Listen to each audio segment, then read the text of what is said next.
We watched Zootopia 2. Quick couple of things. I know some of you only watch a little bit of these. But, there is a post-credits scene. So watch out for that. Yeah. I had a great time with this. Honestly, I'm gonna put this at an 8. But I feel strongly that here in a couple years I'll rewatch it, revisit it, and it'll probably bump its way up to a 9. I don't know, at the beginning it just feels like the delivery of a couple lines feels a little bit short. And then, I don't know. But, as much as I want to say the world doesn't feel as rich, it's absolutely wrong. But on a first viewing, it's hard to really catch as much of it, because there's still a ton of things going on. If you'd have told me 10 years ago there'd be 2 animated movies from Disney, and both of them would feature Shakira, not just as a musical number, but as, like, a bit character, bigger than, like, the Michael J. Fox cameo, I'd have laughed at you. But it's here. It's here and it's good. Damn if it's not good. The whole movie's pretty fantastic. Honestly, I have a pretty great time.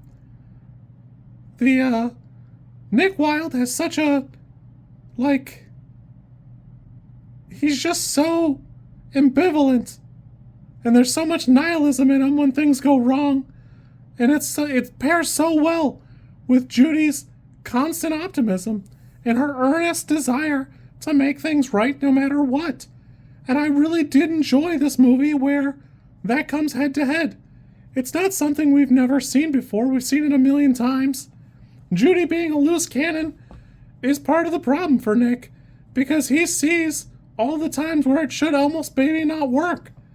But here we are where things are kind of working out, and Judy wants to keep going the way she's going. Nick, however, has kind of had enough.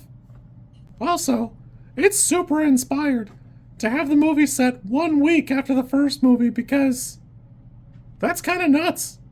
It'd be super easy just to move 2 years ahead. Honestly, it would almost feel natural because it's been 9 years since the other movie. But it picks up right from there. I'd be hyped if Zootopia 3 was a week after this. Hype, hype, hype. I don't get sick of it. Although I will admit, I'd have some questions. I would be on the fence about some revelations happening week to week. I'd be like, maybe it's time to move. I don't know. This place is nice, but there's got to be some other topia. Terrarium-topia. Vivarium-topia. I don't know. Something.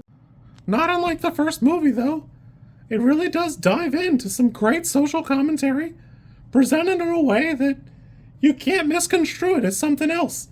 It's laid straight out in front of you, so it's there presented properly.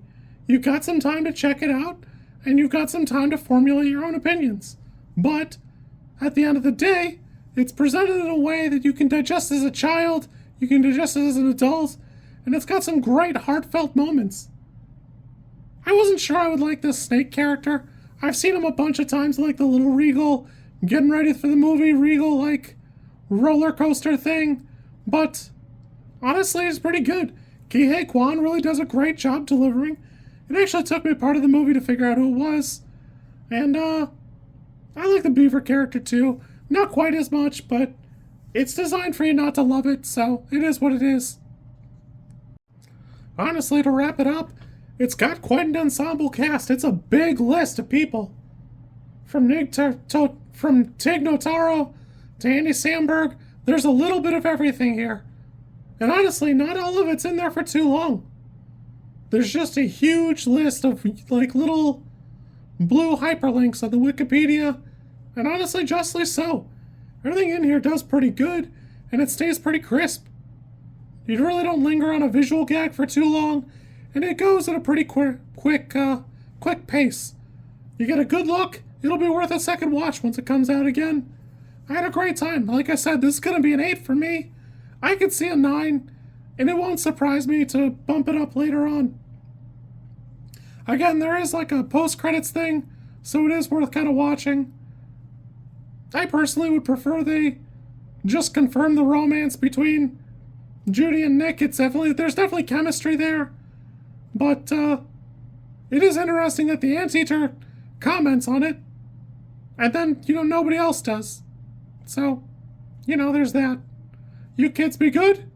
I'll catch you on the flippity floppity.